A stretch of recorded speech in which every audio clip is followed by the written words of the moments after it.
Good morning. This is the Paul Green Comedy PaulCast. It is December 25th, everybody. Merry Christmas to all of you. That's right, you are getting a little live piano on this podcast. This is episode 26 here on this Christmas day.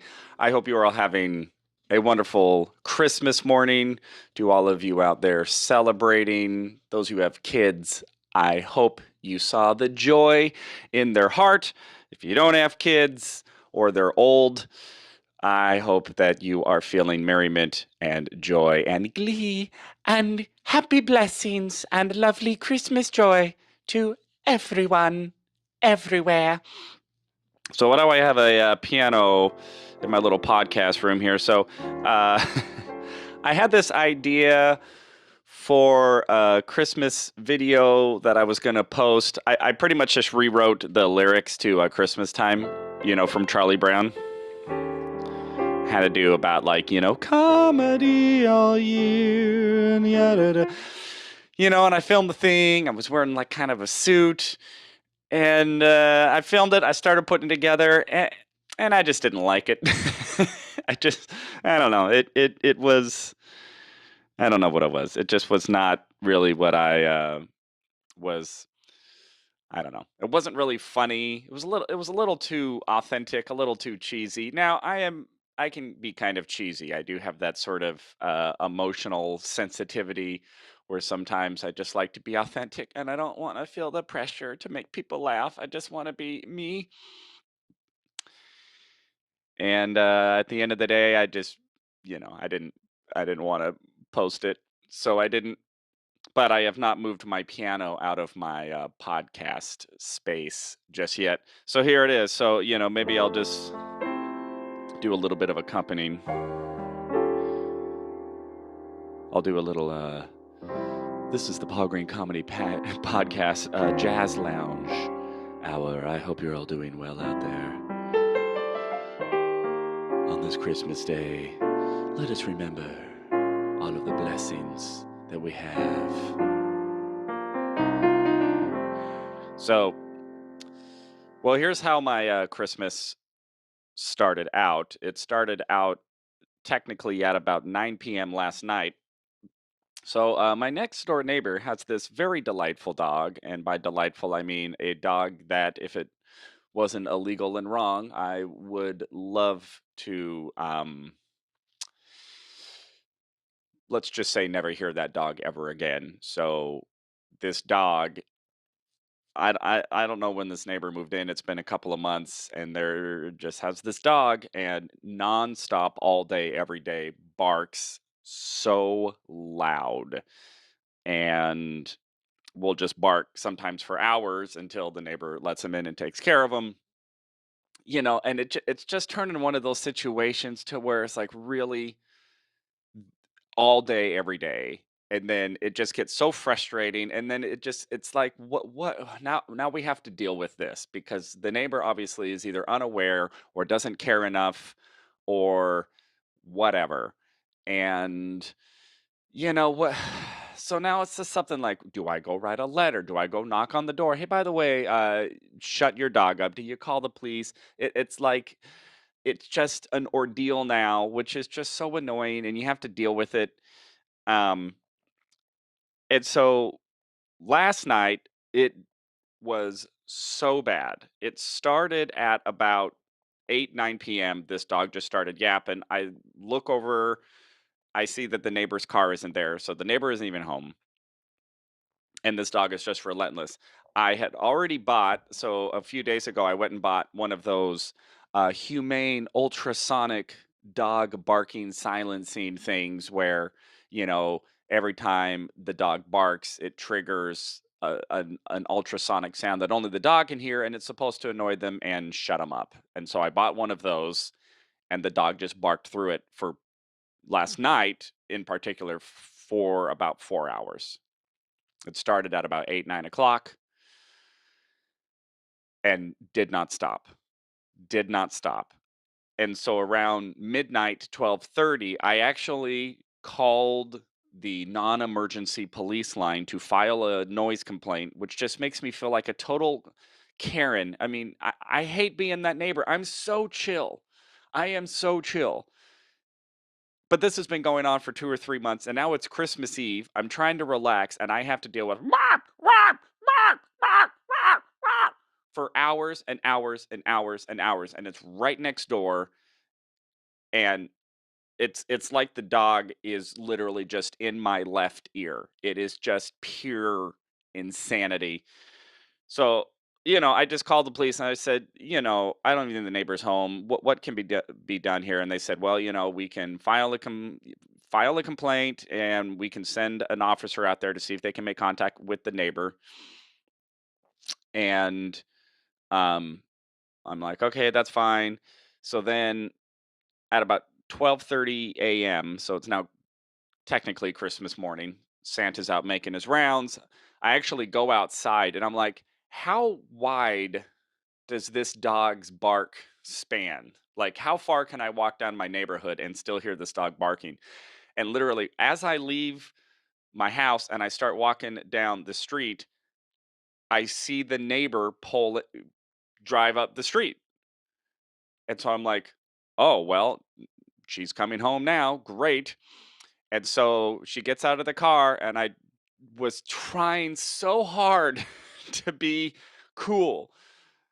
But I mean, at this point, because it's not only tonight only, this has now, of course, been bubbling for a couple of months. And so, of course, it's not just one night of frustration. It's a couple of months of this dog just completely disturbing the peace. I mean, all day, every day. I work from home.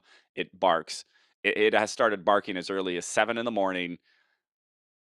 At any time during the day on any given day, it'll start barking. 11 a.m., noon, 1, 2, 3 p.m. Any time of day, I have heard this dog start barking. Sometimes it'll, bark for 10 or 20 minutes and then maybe the neighbor's there and lets them in. Other times it'll just bark straight for hours. And now it's Christmas Eve going into Christmas Day. So I see the neighbor. She gets out and I'm trying to be cool, but I'm not in a space to be cool, and I just go, "Hey, just so you know, your dog's been barking for about 4 hours." And she goes, "Oh, okay, 4 hours, okay." And she was, you know, she was understanding. I didn't sense any sort of defiant attitude from her. Um, and then I just said, "Yes, 4 hours," and she's like, "Okay." And I'm like, "Yeah, just so you know, this is really starting to become an issue." And that's like the best I could keep from just blowing up and being like, "Your effing dog has been barking for since the moment you moved in. Shut it up." So I kind of kept my cool, and I think she kind of got the gist of like, I am up because of this thing. Now it's almost 1 in the morning. Get this freaking dog under control. So because she was there, now I didn't want to. I didn't. I was worried that because I literally just called the police, and I was worried that the police would show up. And I'm like, okay, the dog has been taken care of now. I don't want a police officer to come out now. I don't want this to turn into an even bigger like, you know, once you call the cops on your neighbor, now it's like a it can create even more tension. And I'm like, I'm not that person. I just take care of the dog. Okay? Just take care of the dog. We don't need to turn this into some, you know, bad B-roll movie. But that's how my Christmas started. I have not heard the dog yet this morning, so that's good. It's about 9 a.m. and hopefully this means that the dog will that the neighbor is now going to be more conscientious of this dog, since my little noise ultrasonic dog training device, which is I literally put it right on top of the fence. So it's literally pointing right at the dog. I can see the thing. Of course, when I go back there, it runs up to the fence. We share a fence. So, I mean, it's like right on the other side of this fence. That's the only thing dividing the property line is this wood fence. There's no space. And, when the dog saw me, it comes running at the fence and yapping right at me. And I'm like, oh my gosh, dog. So, anyway, that's what I've been dealing with so far. For Christmas, I hope that your Christmases has started much better than that.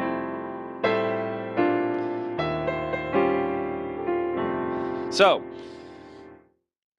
but I was thinking about this video that I didn't spend a ton of time on, but I spent some creative energy. I sat down, I wrote new lyrics, to that Christmas time song. Christmas time is here, comedy all year, something like that.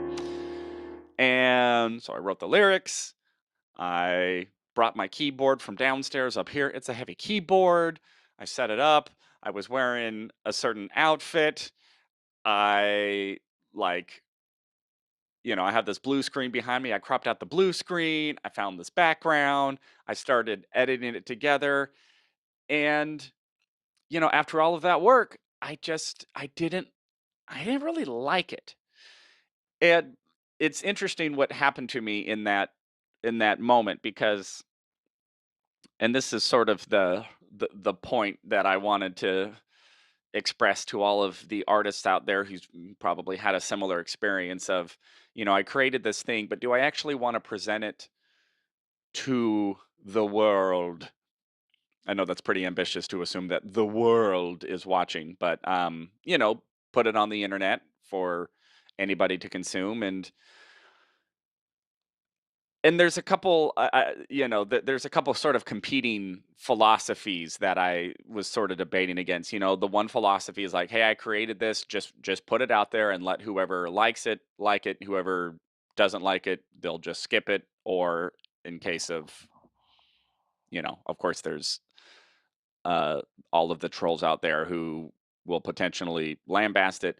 Um, which I'm learning more and more to just not really care about those people. But then there's the other side of that of like, well, do I just want to put out every single thing that I ever create? And, it's kind of a quantity versus quality versus expressing myself versus, uh, you know, caring about what a potential audience might think. It's a little off brand for me. It wasn't really comedic. It was just me just kind of singing a song about comedy and just trying to do a Christmassy thing. So I took all of that into consideration. And at the end of the day, it just wasn't something I felt good about.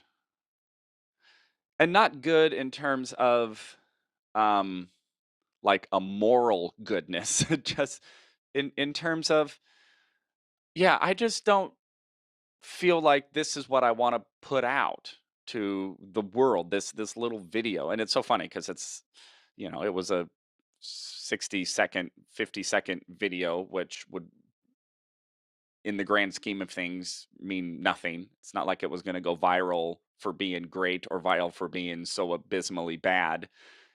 It probably would have just performed sort of like a lot of the videos that I put out, which is like a couple hundred views here or there, a couple likes or whatever. Um, but there was just something that I just didn't feel like putting it out. And I think there's sort of this idea out there that like you just need to put everything out.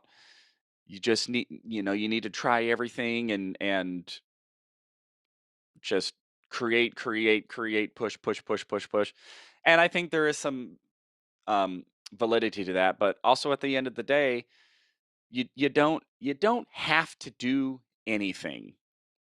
You don't have to. If there's any sort of obligatory sense to what you're doing, I think there's maybe an opportunity there to look at that and go, where is that obligation coming from? Especially in this type of sense, nobody is clamoring for Paul Green to put stuff out there. I mean, maybe there will come a time where I have an audience who is so um, used to and excited and anticipating my content. That's probably a really good problem to have of just going, well, I created this bit of content. I don't really feel good about it, but My audience is now expecting me to post so much in a certain amount of time or whatever, etc. And maybe that'll be the case someday, but even if that is the case, I'm not going to put something out there that I don't really feel really good about for whatever reason, whatever it was that just felt off about that. And that's sort of the message today that I've been thinking about for myself and for all of you out there who are um, following along on this journey of mine as I tried to figure out this space, this entertainment space, and in this case, the online space, which is just so vast and complicated and nuanced, and we're all of us content creators are just out there trying to figure out this gigantic artificial brain that has been programmed over years and years through who knows how many tens of thousands of computer programmers who all just sat in a room and hacked away at a computer and created this algorithm known as the internet and known as social media and SEO and marketing and and TikTok and Instagram and Facebook and YouTube, and we all of us creators are just plugging content into this gigantic brain, and then this brain just starts to analyze this piece of content and determines how successful it's going to be based off of how many billions of people who happen to be plugged into that same internet, how they happen to interact with it or not interact with it, and who sees it and who doesn't see it, and how long somebody watches it and who likes it, and the hashtags, and it's just this gigantic, and it's all made up. It was just all just nerds on a computer, just nerds on a computer who have just created this brain that just rules just rules the internet and determines what's what, and all of us out there in the content creation space are just trying to interact with this fake made up brain. Uh, and at the end of the day, if your human heart and your human soul doesn't feel like whatever it was that you created or whatever it is that you're doing that you just don't feel like putting it out there, then just don't put it out there. And I don't know. To me, it was just interesting that I didn't want to put it out there, yet there was this competing pressure of obligation that I should put it out there anyway. So that's sort of the experience that I just had with this that I wanted to share, and just, if that's relatable to any of you out there in the same space, if you've ever had that sort of feeling of obligation towards an invisible audience, uh, that hey, if you don't want to put it out there, don't put it out there. And that is my Christmas gift to you, is to absolve yourself of any sort of social obligation when that social obligation um, does not coincide with what's in your heart and what's you're feeling, and to be okay with that. So anyway, that's my little Christmas message to all of you. So I hope that you have a wonderful holiday. Thank you all so much for listening and support through all the years of my comedy, and more specifically, this last year. This last year was a doozy, one of the most difficult, emotionally gut wrenching years of my life, and I've really had to pull through some pretty significant mental health and emotional health and spiritual health issues to get to a point to where I can feel like I can perform and express and put myself out there as an artist. And the flip side of going through all of that is I've now gotten to a point to where I feel more bulletproof and more willing and excited about going all in as much as my ego will allow and as much as my energy will allow, and to really just go for what it is that I want to go for in life unapologetically. And that is significant for me because I've spent most of my life apologizing for who I am, for what I want, for what my dreams and ambitions are, for what I think, what I feel. I just have been uh,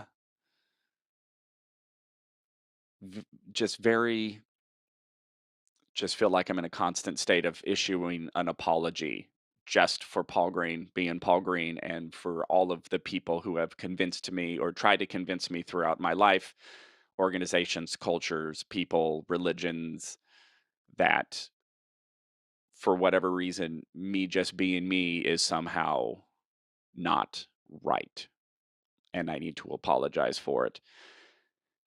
And just what I've been through, what I've come through, I'm just kind of done apologizing. Now, that doesn't mean I don't make mistakes. And if I legitimately make a mistake, I'm not talking about that. I'm not talking about a sort of narcissistic, I'm always right and I'm never wrong. It's like, no, that's not the case. But it's a matter of just being okay. And not only okay, but just absolutely f- excited about who I really am and grateful for who I really am and for what I have to offer, what I don't have to offer, all of the ups and downs and complexities of me as a person, and getting to a point to where I am I am not going to be gaslit into feeling like that because I have a certain ambition or a certain desire to be successful or to be comedic or to achieve certain levels of success that I should somehow be shamed or disgraced for that ambition. And I felt that way most of my life. And I just went through tragic enough, emotionally traumatic experiences now to where I go, Okay, well, if you got a problem with me, you're more than welcome to have a problem with me. I know who I am at my core. I know what I'm up to. I know what I'm doing. And I know that my intentions are nothing but to be successful as I can. And I have no intentions of my success coming at the expense of anybody else. And I'm going to go ahead and pursue that. So that is the gift that I'm giving to myself, which is the gift of allowing myself to be myself and to be who I am and to be authentic and um, expressive and creative and passionate and ambitious. And, if somebody has a problem with that, all of the people who think that leaving the negative comments on my YouTube, I got called a tool yesterday. What a tool. F you, bro. Uh, you know what I mean? And I could go down the list of people who have felt that they need to express less than favorable reviews of who they think I am. And the gift I'm giving to myself is let them let them think what they want. I know who I am. I know what I'm up to. And for all of you out there who are going for your dreams, who have those ambitions, you want something more out of your life, and you're in a situation to where, which by the way, if you have dreams and you have ambitions, there is criticism. I've already talked about that. There are people who have a problem with it. And I want you to know that I got your back. I'm in your corner. I see you. And go get those dreams, go be you, go be authentic, and make it a great year and a great life. Have great experiences, move forward, And as we start getting into a new year, let's make it the best year ever. God bless us, everyone. So that is the podcast for today. That's right, it is Christmas time, 2023, December 25th, and this has been episode 26 of the Paul Green Comedy PaulCast.